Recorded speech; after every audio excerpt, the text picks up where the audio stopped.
Hey friends, welcome back to Amanda's Favorites.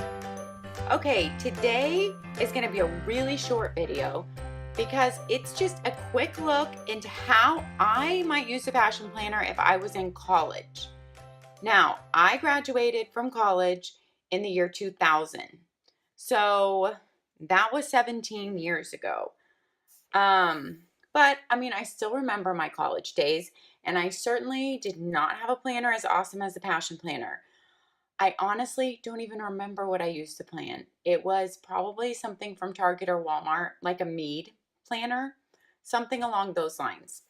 And I mean, I wasn't super into planning then. I definitely wrote down all my assignments and everything like that.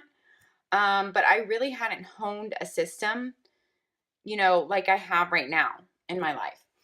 But one of my subscribers actually asked me in a comment if I could show how I might plan if I were in college, how I might use my passion planner. So I went in my brain and went back to college time, and this is how I might do it.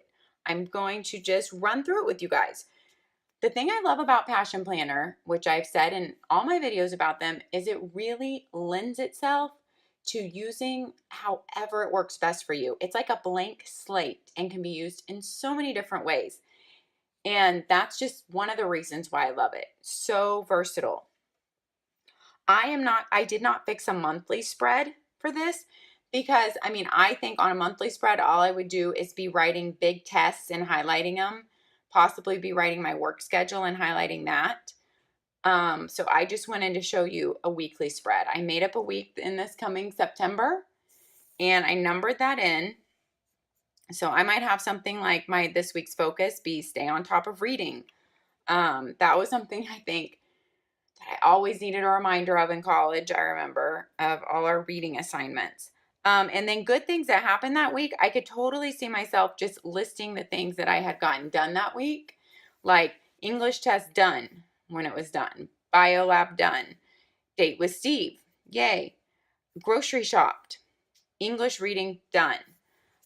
So that type of thing. I could see myself mapping out like when I would do my homework. So, and I could see myself color coding it. So it would be easy to see, like I have a study time here, a study time here, and a study time here.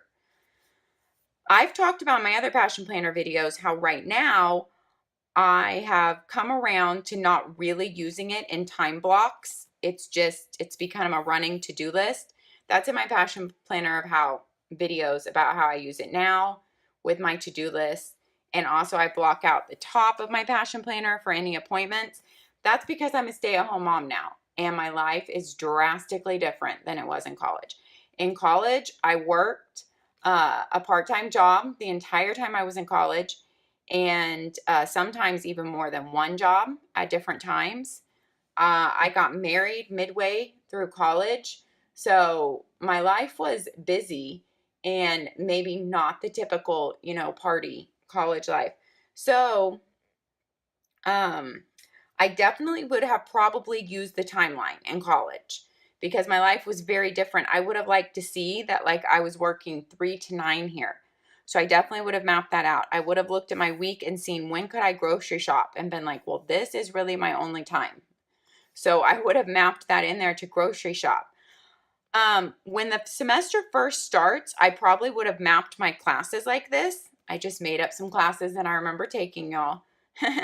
So like I would have had English 9 to 11, English test on this day. And then I would have mapped my history, my bio, and then music ed was only 2 days a week. And then I usually left off classes at least 2 days a week so I could get in big chunks of work. So I would try to take all my classes in 3 days a week. That's how I would try to do it. So that's just what I remember about college. I would have definitely used the time schedule. At the beginning of the semester, I probably would have color coded my classes like this and written it all in and blocked them out so I could really see like, oh, okay, this day I'm going to have to eat lunch at school because I never lived on campus. I always commuted. And so, yeah, I would have to bring a ton of books every day and I would have to bring a lot of food. when I had to eat lunch and dinner there, because I like to eat healthier and I didn't always like to buy from the cafeteria. So I would literally bring like a lunchbox cooler. And I would eat apples sitting on the lawn in the fall. Yep. So I remember those things. So I would literally map out probably at the beginning, like when I was going to be able to eat. So I would know that day, like what kind of food do I need to bring? I'm going to have to eat lunch at school. And I mean, if I'm getting out at 7, I'm probably not getting home until like 7:45. And I'm going to be starving and I didn't like to eat dinner that late. So I would probably want to bring my main dinner and bring it and eat it then. So those are the type of things I would map out. My homework and studying, and I would color code it. Now, as the semester went on and I memorized where my classes are, I probably wouldn't go to the trouble to write the whole thing in. I'd probably just write like a big E for English and put like one highlighter line through it, because I would obviously know what that means. But at the beginning of the semester, I'd probably write the time in like this and map it out so I could see like how my semester is going to be and get used to how my classes would be.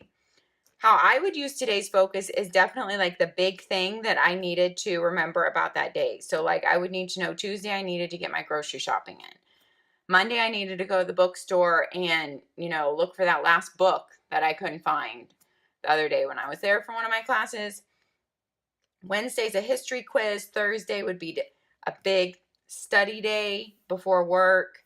And then Friday would be an English test. And then Saturday, I would even map out my work and then homework study. Down here, what I would probably put in my space of infinite possibility, I wrote some notes here. I would probably have used one of their printable habit trackers, just like I do now in my planner. Or possibly it might just be notes, because in college, I remember so many times in classes, I would start thinking of things. I need to do this. I need to do that. I need to do this. Or the professor would remind me of something. And if I just had somewhere to write those little notes down all week so they would all be in one place to find, that would have been really good for me. Or it might end up being a homework list over here, just like for each class, like a little list for each class, or even like a homework tracker. Like I might put that on the habit tracker, like because it might say, math assignment number 2, and then it might say bio lab number 4. And then when I did it, I could check it off like on the habit tracker box. So that's the way I might use this space. Here would just be my to-do list. I'd probably use my work to-do list as stuff for school, and then my personal to-do list as personal stuff. And then I just kind of made a study list down here, because that might be something that I might have done. And where I wrote homework and study, I would have probably made a little list like this, like what did I need to study that day? So this is probably similar to how mine would have probably looked 17 years ago. Honestly, I never thought of mapping anything out like this in the Passion Planner, but when one of my viewers asked me to, I thought, why not? It sounds like something kind of fun to do, and I would have loved to have a Passion Planner then. And I can tell you, I would have probably gone for the full size still, because full size is not very thick, even when I stick in like my 3 binder clips. Okay, when you close it, it's really not that thick. Just don't put the binder clips on top of each other like me.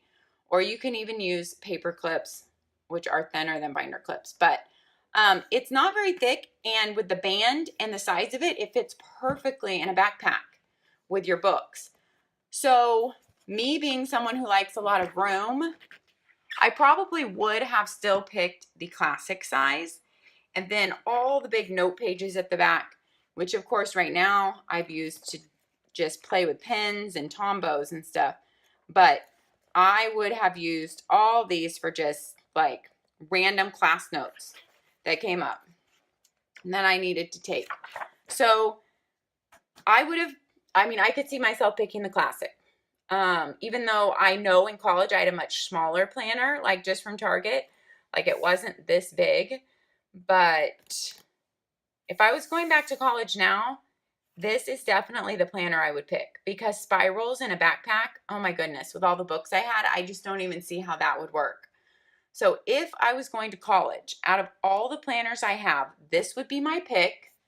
Or if someone doesn't want as much room, the InkWELL Press Quarterly, which I have highlighted in a couple different videos. You can look for the InkWELL Press Quarterly video, because You would technically only need to carry around that quarter. So if you don't want to carry around that much, this is a really lightweight option. Of course, do I have blank pages in here to show you guys? They kind of look like that. You don't have as much room. You definitely don't have the time blocking.